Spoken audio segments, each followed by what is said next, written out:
Start. As you know, this is a wonderful place to have our meetings.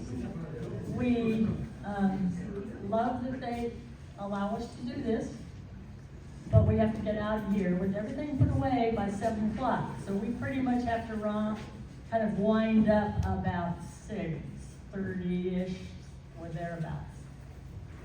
Siobhan, would you hand me that newspaper? Yes. Okay. I wanted to give a shout out to the Rosamond News. I picked up my Rosamond newspaper today, and on the second page, we have a lot of information that was written by Glenn Settle about the history of this area that's been put in their newspaper for all to see. And this is really exciting that, you know, anybody who gets a Rosamond News can see that. Let's see. In 1776, Father Garces came to from the San Fernando Mission, crossing into the west end of the valley and through Willow Springs. I think that's really exciting. And not only is it on the second page, it is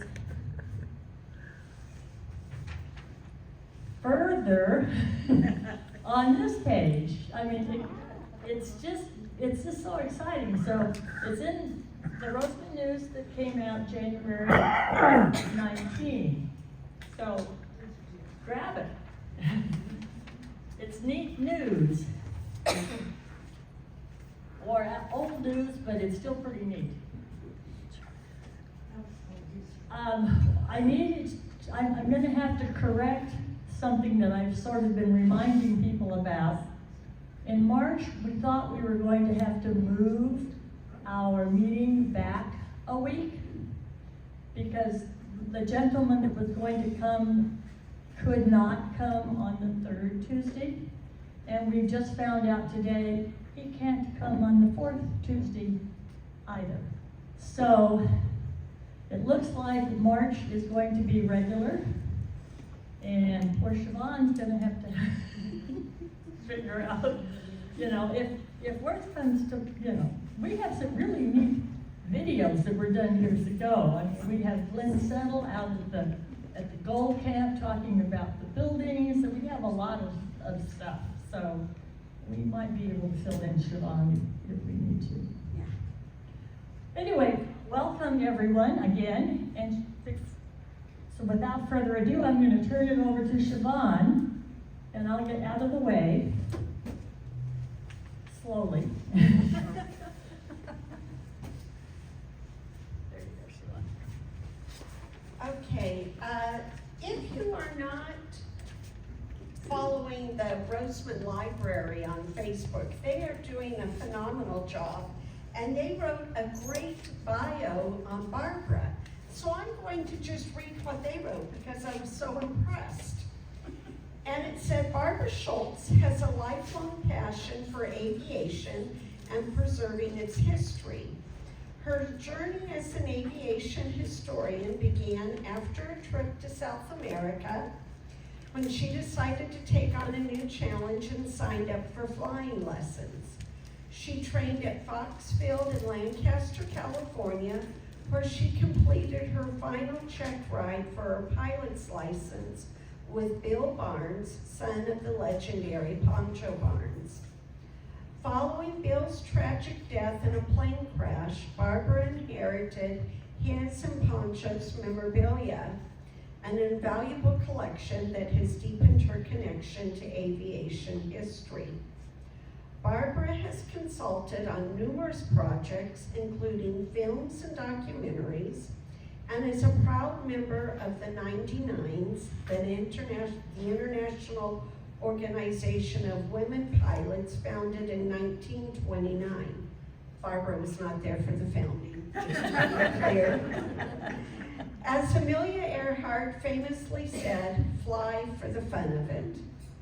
And Barbara definitely does that. She has written at least 8 books.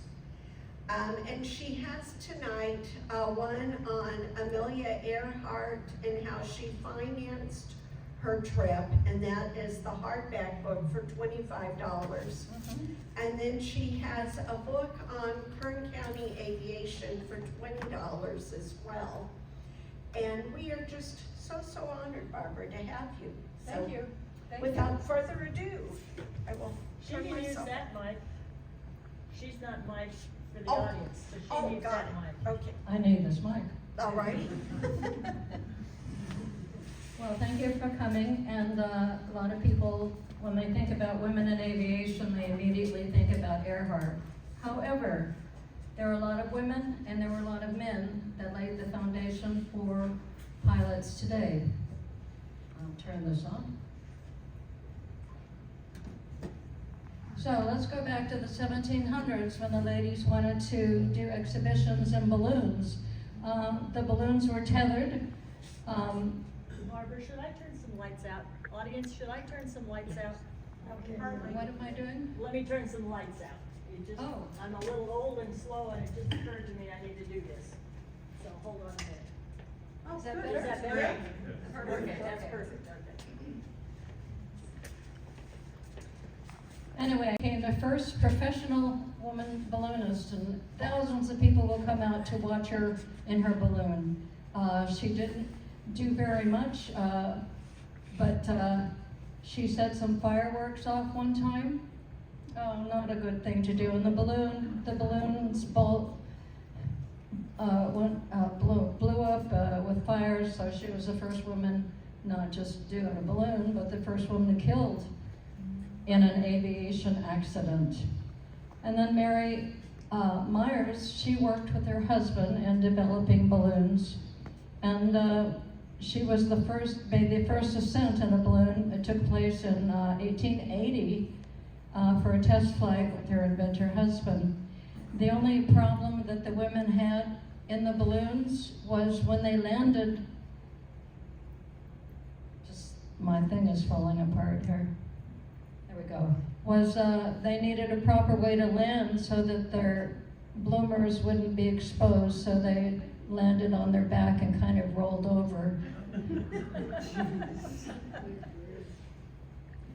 Dolly Shepard also was a balloonist, and she was the first woman to fly an untethered balloon. She became parachuting in 1908. And as we go along, you're going to notice that most of these women were very patriotic, and where they could, they would join the military to help out. Dolly was in the Women's Volunteer Reserve in World War I. World War II, she operated a shelter in London. On her 90th birthday, she flew with the famous Red Devil's parachute. And if you've been around the desert long enough, we used to have the Barnstormers reunion.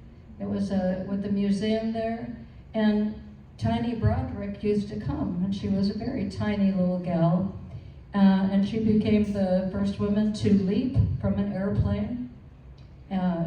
First parachute that a woman self-deploy canopy. She made over 1,100 jumps in her lifetime. Edith Maud Cook, excuse me, 1878 to 1910.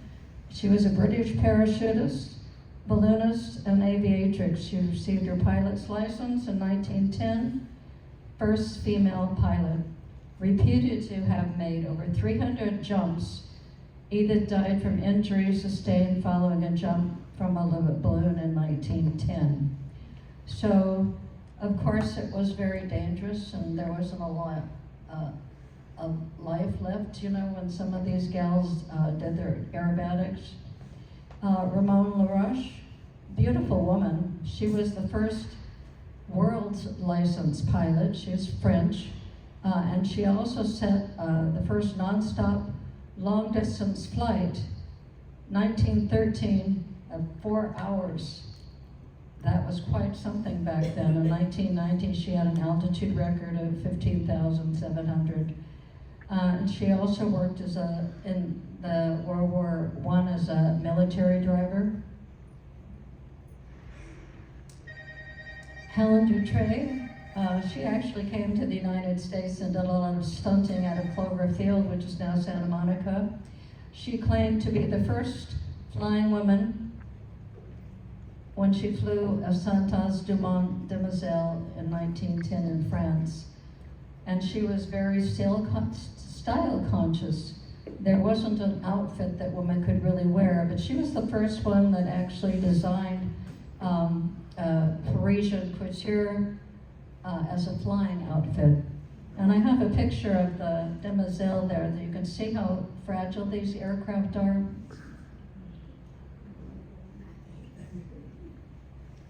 Jessica Reich was actually the first American woman to fly. A lot of people said Blanche Stewart Scott, but her next slide will explain that. She and her husband built an airplane in their living room, and she helped inspire a lot of other women at that time. And you can see in the picture there, it's the Automobile Club had an aviation club as well, and they gave her that medal as the first woman in aviation. So 1910, when they were flying in the type of airplane that's there, is they had these skirts, big skirts, and they would just tie a rope around the bottom of them so they wouldn't get caught in anything.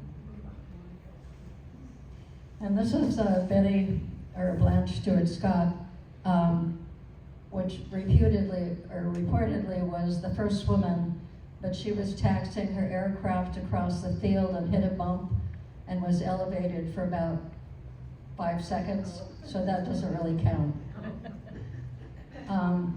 But she flew for a long time, actually. She was inducted in the National Women's Hall of Fame in commemoration of pioneer achievements. And these women would go to carnivals around the United States, and that's where they earned a little bit of her money, and they had a title, and she was called the Tomboy of the Air.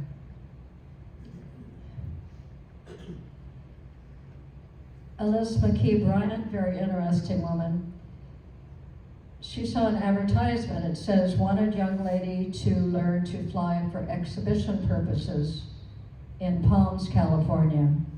Palms is still there, I think, near West LA. So she began taking lessons in 1912, and then she started doing exhibition flying in Washington, and actually set an altitude record of 2,900 feet. And she gave up flying after her husband passed away. But she became a lawyer. She was a deep sea scuba diver. She did all kinds of things. Laura Bromwell, she was the first aerial policewoman. She graduated from the New York Aerial Women's Police Reserve in October 1919. They were called Sky Cops. They were 17 to 25 years old, and Reserve Lieutenant Bromwell performed daring stunts over captive audiences rather than policing. In her stunting, she did a loop-to-loop record of 199 loops, which is phenomenal. And she had a speed record of 135 miles per hour. In June 1921, she was killed while stunting. So, becoming pilots, the reserve women's duty, the Sky Carts, included regulating and controlling traffic, transporting prisoners, and pursuing criminals. So they didn't really do a lot of flying. But I like that picture though. So how did all of these pilots organize and get certificates? The Automobile Club founded the Aero Club of America in 1905. And it was a social club to promote aviation, and you can see in the middle the medallion they would award people that had achieved significant flying records. lot of people don't know that the Automobile Club was around a long time ago.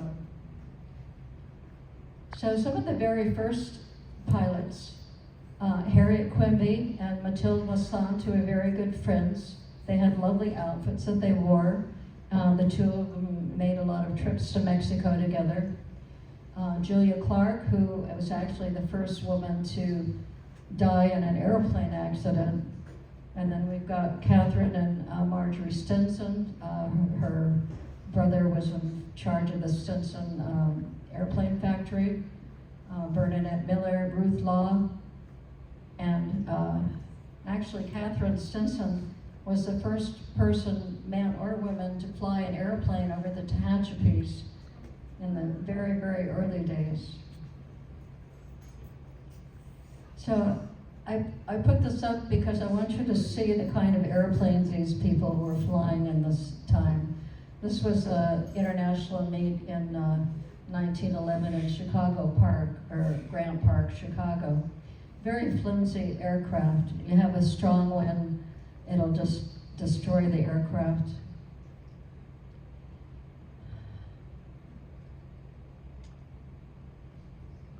Just a minute, there we go. I'm not sure if we could turn that up. It's coming through, Barbara, yeah.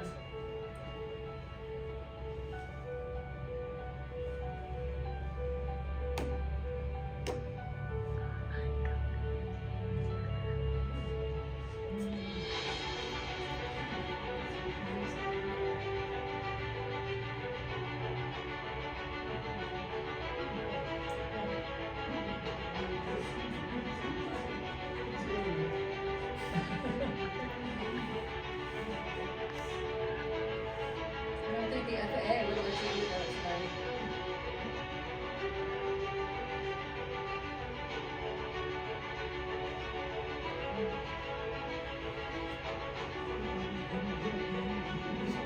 Oh, she's putting a wheel on.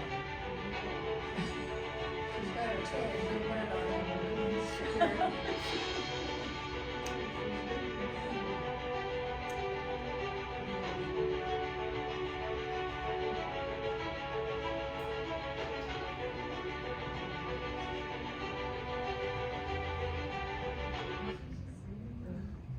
So that's Gladys Engel, and she was quite the stunt pilot. What I find interesting today is people say they're ring walkers, but they're up there and they're strapped in on the wing. This is real wing walking. But she was the only female member of the Black Cats, and was in a lot of movies, did a lot of performing. She was very well known. If somebody not Barbara, your mic. oh, sorry. Lillian Boyer, she had a flying circus, and the best way to make money, of course, was to have your name out there. She was also a wing walker, and you can see in the picture below, she's not strapped on anything. She performed numerous aerial stunts that included automobile to airplane transfers, parachute jumps 21 to 29. During her second airplane flight, Lillian climbed out on the wing, the beginning of a daring career. And according to a newspaper, she was, without a doubt, the greatest thrill producer since the days of the gladiators. So if you had a carnival somewhere, you wanted some entertainment, you wanted people to come, you would have some of these people come and do stunts. Bernadette King, she was a very interesting woman. She got her license in 1935, and she had 2 flights, record flights for flying inverted between Agua Caliente, which is just north of the Mexican border, and Lindbergh Field, between Bellingham, Washington, and Vancouver. So she used smoke riding to alert for publicity, and she also worked to alert forest rangers in case of a forest fire. But she has a lot of oil on her. You can see that she just completed the inverted flight. She had a special oil container that would reverse when she flew upside down. And then we have the 1920s. Because of Lindbergh's flight in 1927 across the Atlantic, a lot of people were inspired to fly. Ruth Nichols, she was licensed in 1924, and she was the only woman at that time to hold speed, altitude, and distance records. And then Amelia Earhart was licensed in 1921, and she, of course, set several records. Bessie Coleman, and these pictures are from a very private collection. The one on the top left is a picture with her sister, and I think I had another one, but they're very unusual pictures. Bessie wanted to learn to fly. Nobody would, a lot of instructors weren't keen on teaching women to begin with, and if you were a woman of color, you would not be able to learn how to fly. So she went to France and she got her pilot's license. She came back and started a little school, but then she realized she needed advanced certification, so she went back to France to get her instructor's license and some other permits. And she was killed in 1921 in an airplane accident. Edith Foltz in the Foltz Up. This is a little bit about the fashion back in the 30s. Edith, if you see, she could pull her skirt up and make it into a vest, and then she had her jodhpurs that she could fly with. And then Harriet Quimby had her purple satin outfit, probably the loveliest of all of them. So by the late 1920s, women pilots began uniting to support their aspirations and promote aviation. First, in 1928, National Aeronautical Association, organizing women to become a potent force for the future of aviation. And one of the only qualifications was you could be related to a man that was interested in flying. You didn't have to have any licenses or anything. This is a banner out of the Texas group. And then Elizabeth Beth Ulysses Grant McQueen, which is a mouthful, we call her Beth. She formed the Women's Aeronautic Association of California in 1928, and because she saw the future of women on a worldwide basis internationally, she formed the International Aeronautical Association in 1929. And they were there particularly to stimulate interest in the women flying, to set records and make sure that they were recorded, scholarships. She was also a famous resident of the Mission Inn in Riverside, and she had a parrot that would drive all of the customers away about some point. So, Wings Around the World for Peace and Prosperity. She also had a little police corps going on to could point your gun at people flying too low over Beverly Hills.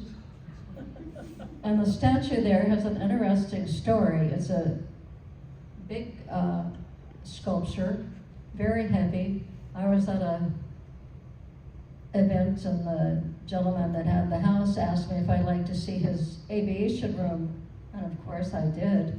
So I went in and it had mostly model airplanes, and on the desk I saw this brass wing sticking up, and I said, well, what is that? And he says, oh, that's just some trophy that I got somewhere, and he's trying to read it. And I says, well, it says Wings Around the World for Peace and Prosperity. And he said, well, how do you know that?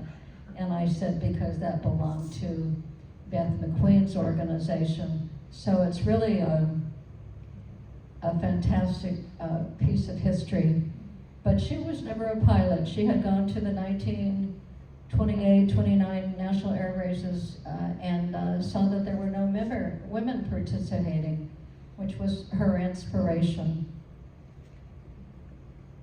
And this is a group, I have my yellow stars there, and Elizabeth is in the middle, she's got a hat on, and then Bobby Trout is in front of her, a very good friend of mine, and Norma Granger, and Ruth Elder, who was also a movie star. So the 99s met November 29 and officiated in December of 1929, and they met in a hangar at Roosevelt Field, and that teapot was on a mechanic's cart, and that was the beginning of their meeting, and that teapot actually is in the Museum of Women Pilots in Oklahoma City. And they called themselves the 99s because the official membership was 99 members. They had come up with all kinds of other names, but this one seemed to work. Just think if Pancho adjourned in, they'd be the hundreds. So other clubs that were formed, because this was the thing to do, was to support each other as a woman pilot. This Women's Wing and Prop Club, it's interesting what they say. It's a dismal feeling to land at an airport and not see signs of another woman anywhere on the premises. And the club advocated for monthly teas, and that way everybody could meet up with each other. The Chicago Girls Flying Club, their basic activity was putting on aerobatic shows, carnivals. You can see the pin up there that belonged to them, and they were based out of Curtisfield. And you can see the membership there, Chicago Girls Flying Club. And you know, the best part of research is trying to find all these little things to add to the pictures. And this is a poster of Chicago Girls Flying Club, October 2nd. And they stilted pretty much through maybe 1936, 37. The Betsy Ross Corps was an auxiliary air corps to the military, was formed in 1931, and Opal Kuntz was the founding. And I'm going to read what she said. It says, "We are carrying out a very interesting experiment proving to men in the military world, as well as to various government officials, that women can stop their mouths shut or keep their mouths shut and can work together harmoniously in a big way." So this is the Betsy Ross Corps, and it was official. Mildred Morgan is there in the picture, as well as the president of the DAR, Daughters of American Revolution, and Eleanor Washington Howard, last relative of George Washington. So it's a very official group. And Pancho represented the Betsy Ross Corporation on the West Coast, and you can see that Opal signed the identification card, as well as Pancho signed Florence Lowe Barnes. Even though she went by Pancho Barnes, she always, when she signed her name, it was Florence Lowe Barnes. However, being on the West Coast and the group was on the East Coast, she decided, along with LaBelle Sweeney, that they would form their own women's auxiliary for the military. And so they formed the Women's Air Reserve, or WAR. And you can see in the picture, there's a star underneath General Barnes. LaBelle Sweeney helped to organize it. She wanted to help in Long Beach. The Air Reserve was there, and they wanted to act as an auxiliary to that. They did parachute drops. They helped the horrible Long Beach earthquake. And then in 1934, they made the first group of women flyers doing a cross country. They had 3 Stearmans. One of them went down near Meteor Crater because they ran out of fuel. But they were on their way to Washington, D.C. because Phoebe Onley, who was another aviatrix, was working for the Department of Commerce, and they wanted to limit women flying from a certain time of the month. Well, I don't know who came up with that idea, but that's it. Anyway, the 99s were asked to go, and they said nope, and Phoebe asked Pancho, and she says, I'm on it. So during the meeting, Phoebe gave Pancho a list of words she was not to use, and that was passed around to all the bigwigs, and they, just in case she made a mistake. Another group was the Women Flyers of America, and it was a civilian flying corps, and it really formed the basis of what would later become the Women's Air Service Pilots, or WASP.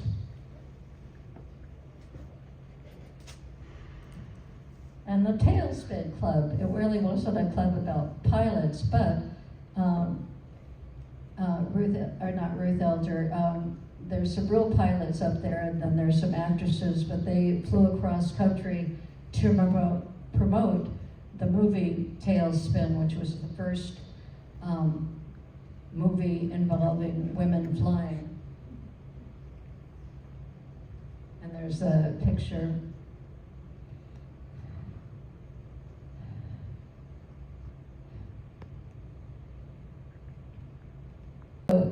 I would be remiss if we did not talk about silent flight. Maxine Dunlad was the first woman to receive a pilot's license in a glider. She received a Class C, 3, because she was aloft for 50 seconds. You had to be aloft for more than a minute to get a first class certificate, which Ann Lindbergh did, and you could see her husband there. So she had 10 hours of training from Mount Soledad, which is now by San Diego. And that's flying a bolus glider. Bolus gliders were made in San Diego. So now we're talking about clubs, glider clubs. So Sarah Peaches Wallace, she entered a competition to get a free enrollment in a instruction, which she won, and she received a license in both powered and motorless flight. So in 1930, she set a woman's record for time aloft, which is 25 minutes, which doesn't seem like much, but in a glider with no motor, I mean, it is amazing thing. And then she died 6 months later, not from an aircraft accident. She had a ruptured appendix. And Ruth Blaney Alexander held both types of licenses. 1930, she was taking off from Lindbergh Field in a Barling aircraft on her way east, but the aircraft was loaded down with too much fuel, and she just couldn't get over on some of the hills, and she crashed. And then there was the Ann Lindbergh Glider Club, organized by Peaches, and Ann became the honorary president. You can see on the right, Tilly the Toiler, which was the trainer. They would get in that and practice, get up in the air and practice maneuvering it.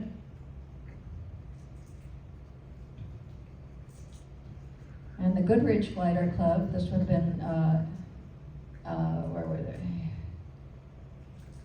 I'm not going to remember. Cleveland, Ohio. It was formed by 37 women pilots in 1930, and they had a record-setting pilot, Frank Hawks, to instruct them. He was very famous for flying a glider across the United States on a tow. And then the Marville Crossing Glider Club was a name of, in commemoration of Marville, who was killed in the 1929 National Air Race most likely from carbon monoxide poisoning. And I did an article on the Hollywood Riviera, which was in Palos Verdes from Redondo Beach. It was quite the place.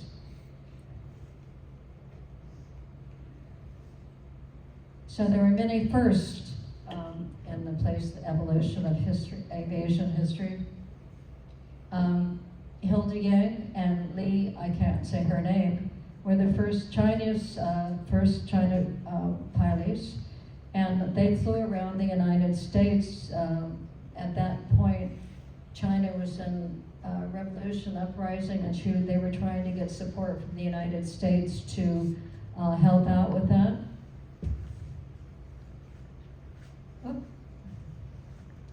And Catherine Chung, she was the first Chinese woman to earn her pilot's license in the United States.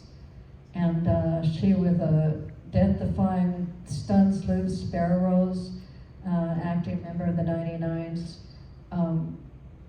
You could see the star there, and you might not recognize Gilmore, Roscoe Turner's Lion.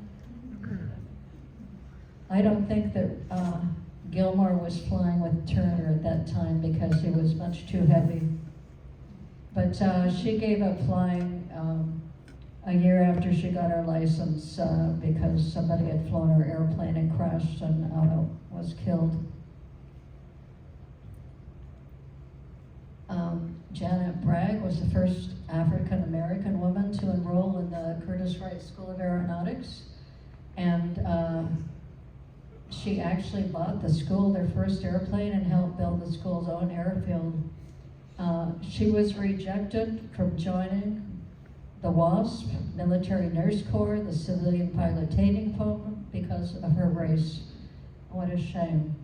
But she retired from flying in 1963 with about 2,000 hours of flight time. I imagine that she went on to instruct.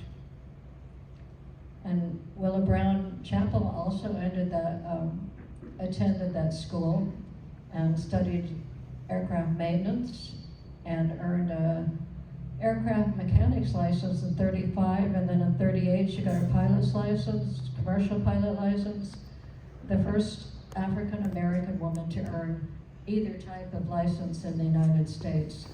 And she's interesting because she was a founding member of the National Airmen Association and helped black pilots get accepted into the U.S. Army Air Corps, and she was a flight instructor for the Tuskegee Airmen.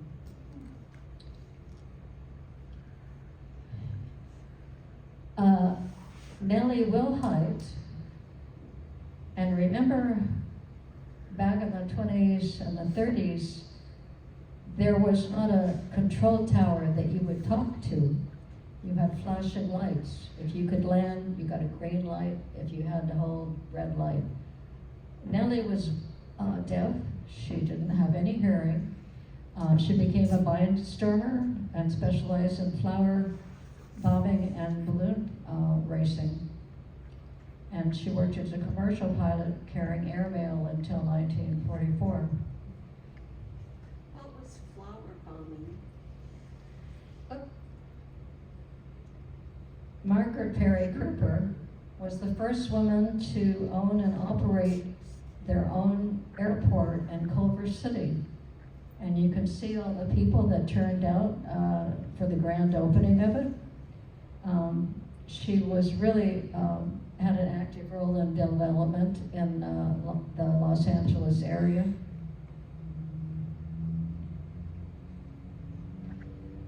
This is my favorite lady, Sister Mary Aquinas Kinski.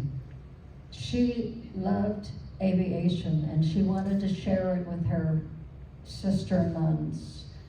She got a Master of Science in Physics from Notre Dame, 1942. A year later, she began teaching or training teachers and the Civil Aeronautics Authority inspection and demonstration tours through aircraft factories and airports were frequent. So you can see on the right, the nuns are at the factory examining the aircraft engine. And and she received a special citation for United States Air Force in 1957 for her outstanding contributions to the advancement of air power in the interest of national security and world peace. Somebody said there was a flying nun, you know, when you think about the movie, and I said, no, there really is a flying nun, but she wasn't a pilot. So. Olive Ann Miller Beach. Olive Ann and her husband, Walter, had the beach factory where they made travel airs in Wichita, Kansas. After he passed away, Olive Ann took over the business, and she's really considered the first lady of aviation. Very smart woman. And it's interesting, there's no pictures of Pancho, and I'll tell you why. I think I know why. Pancho went back to buy the mystery ship, or Model R, from Walter Beach. And she strolled in and strutted, and Olive Ann was there, and she said, well, you know, is that a man or a woman? So, you know, Pancho rips open her jacket and said, what do you think? So Pancho didn't really endure herself to very, very conservative, proper women. Anyway, she did buy the airplane, and in my research I met the gentleman that worked there as a youngster or high school, and he had happened to be there at the time, and he was telling me about this. And he said also, there's this other story, I don't know if it's true, but Pancho tried to horse trade with Walter Beach, and he says, no, this is the price. And she says, well, I'll be right back, or I'll be back in a week. So she went to the downtown Eaton Hotel in Wichita, turned tricks for a week, and came back with a bag of money. Fitting Pancho's story, but I don't think that's true. So Eleanor Roosevelt, she was a wonderful lady, and she was very, very supportive of aviation of any kind, particularly women pilots. So they were at a banquet, and Earhart, you know, and she's in her gown, and so is Eleanor, and says, how would you like to go sneak out of here and go fly? Well, of course, Eleanor said, well, that's absolutely what we're going to do. So they went along a ride in a Curtiss Condor, which is actually a huge aircraft. And Eleanor had this to say, I'd love to do it myself, meaning flying. I make no bones about it. It does work an epic, doesn't it, when a girl in an evening dress and slippers can pilot a plane at night.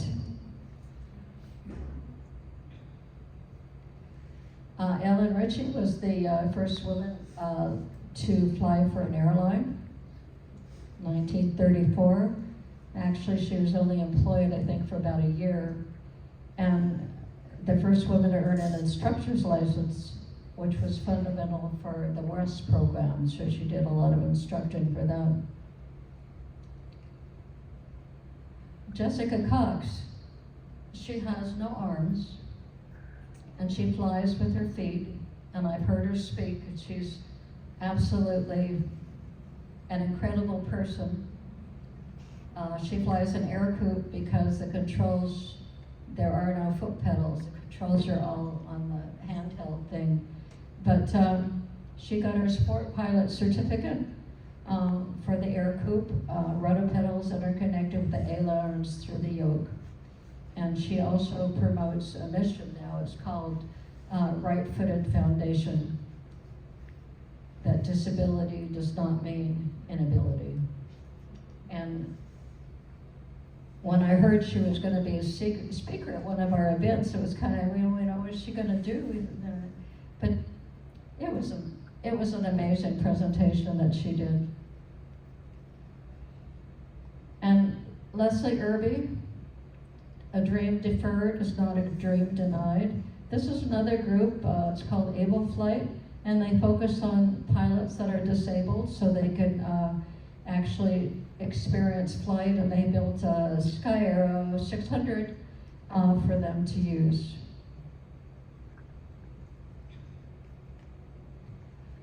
National Air Races. The first one was in 1929, and it took off from Clover Field which is now Santa Monica, heading to Cleveland. You can see Poncho's in the picture up there to the right. So Phoebe Only was in the light plane category. Louise Thaden was in the heavy plane category. But under the misnomer that Louise actually landed first at National Air Race, it's been going on for years that she was the winner of that race. But actually, it was a race by points, and Phoebe Only accrued more points than Louise did, and she was the overall winner of that first 29 Derby. She used to come out and visit Poncho all the time out at her ranch, Phoebe. Nice gal. So some of the other gals that were flying at that time, Gladys O'Donnell, out of Long Beach, Jackie Cochran, most people know Jackie Cochran, Poncho, and I don't think little Chiquita could open his parachute if he had to, I don't know. Blanche Noyes, Mary Hazlett, who lived in Palos Verdes with her husband, and Thea Rasch, a German aviatrix. I think Cochran won the 1937 Bendix race. Florence Klingon-Smith, lovely girl. She won 4 woman-only events at the 1932 National Air Races. 1933, she was flying, okay, I'm gonna come to it, a GB, which is a very small race plane, and somebody put a bigger engine on it, much too big for that aircraft. And Florence took off in it and started doing what you do around the pylons, and the fabric started falling off, and well, she was tragically killed because the Judy, or no airplane can fly without fabric on the wings. There was a lot of pressure on Cliff Henderson, who was in charge of the National Air Races, that women could not attend in 1934. They did put on their own show. So this is the view the public has of the women pilots, sort of goofy people.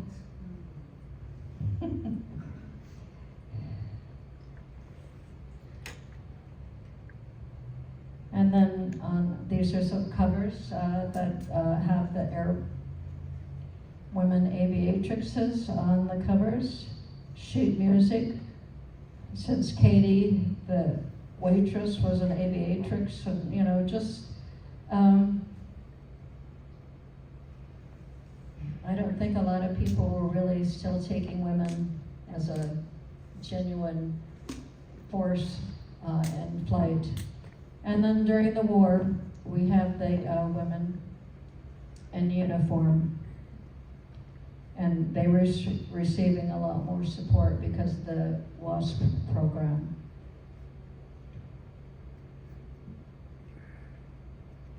So we go from, on the left, to Major Nicole Malachowski, first woman Thunderbird pilot, and I have met her. She's a lovely, lovely woman. And then at the bottom is Ruth Elder, and we transition to Madeline Swigel, U.S. Navy's first black female tactical aircraft pilot. So, you know, I've kind of gone through this quickly, but I think you can understand that everything has come around full force. Doesn't matter gender, doesn't matter race, it's just being a pilot above all is what's important. So I put this in because the 99s, which I'm a member of, always complain there's not enough women pilots. However, if you look at the percentages of here, I think women pilots now, I think it's 12%. But, and if you compare that to the military, where's the military here somewhere? Oh, 16%. So you can see that, generally speaking, there are not a lot of women in many of the professions, except flight attendants and teachers and archaeologists. At one time I thought it would be wonderful to become a flight attendant, and then I realized it was just a glorified waitress in the air, and I thought, no, I don't think I want to do that.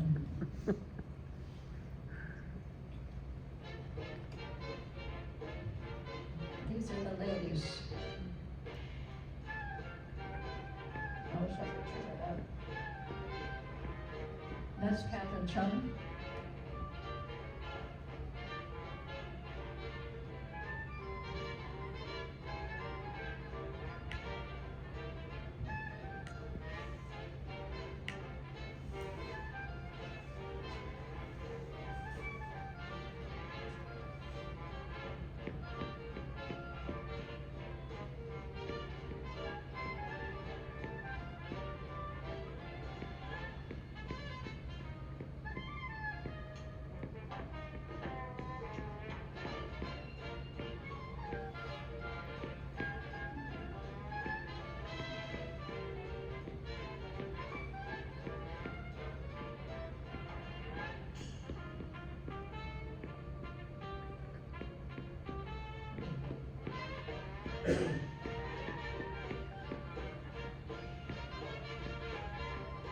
Well, this is our one.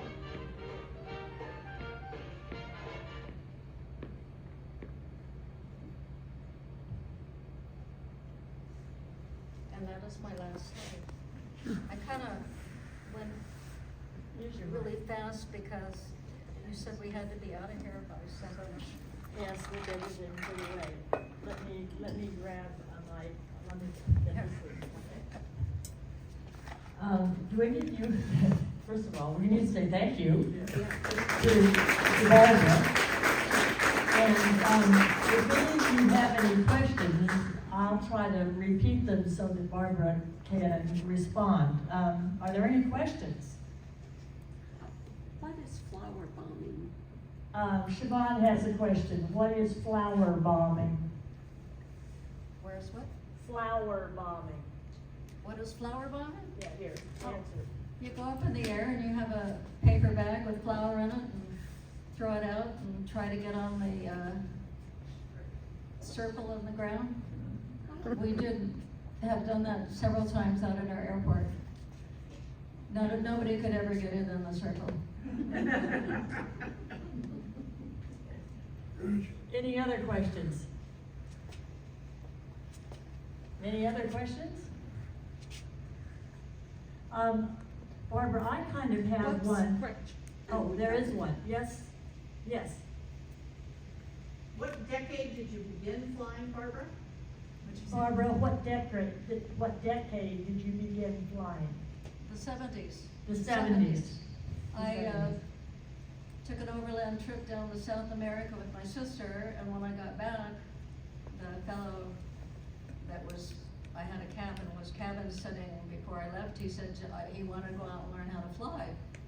And I thought, oh, flying, okay, well, I don't know. So he wasn't interested when I got back, and I always like to challenge myself, and learning to fly was probably the biggest challenge I ever had, because it took forever to learn who was in control, me or the plane.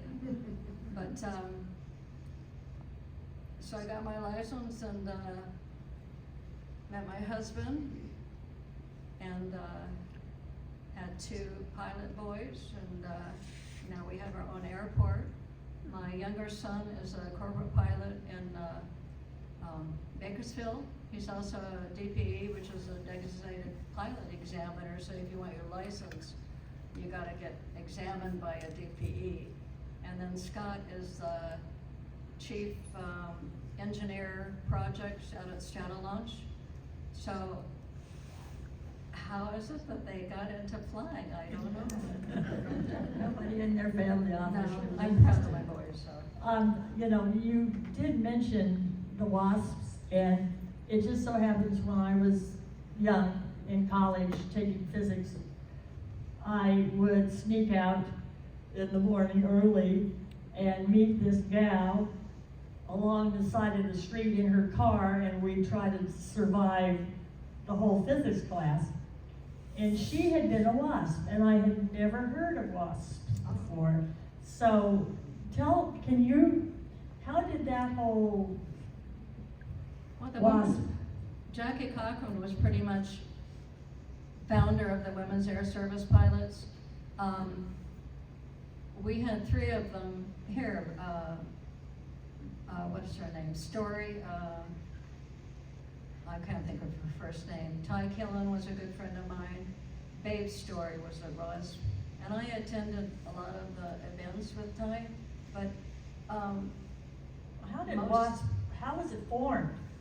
Why was it formed? well, Jackie Cochran was instrumental in forming. They were not military pilots in the sense that they were off to war or they were gonna go bomb anything. What they did was they ferried aircraft from one airport to another airport. And During World then- War II, correct? Yes, Yeah, and during World War basically II. that's what they did. Yeah. But, I think 10 years ago, something like that, they were finally recognized, because they were not officially recognized by the federal government until a few years ago. So I think that was wonderful. Any other questions? Yes? Okay. Gail. What is the name of your airport? What is the name of your airport? Little Buttes Antique Airport. And where is it? It's on, between 80th and 85th and Avenue C and, B8. Great. And we have a 2-story hangar that we live in the hangar upstairs. So it works for us. Thank you. And we have all of our airplanes in there except for one that's up in Bakersfield because it's too big. Any other questions? Well, once again, we need to thank Barbara. She is just a wealth of knowledge. I've heard her speak on other aspects of aviation, and we really appreciate her coming and talking to us. So Barbara, thank you again. Now Barbara does have some books for sale, and so they're up here. So if you're interested, have questions, come this way.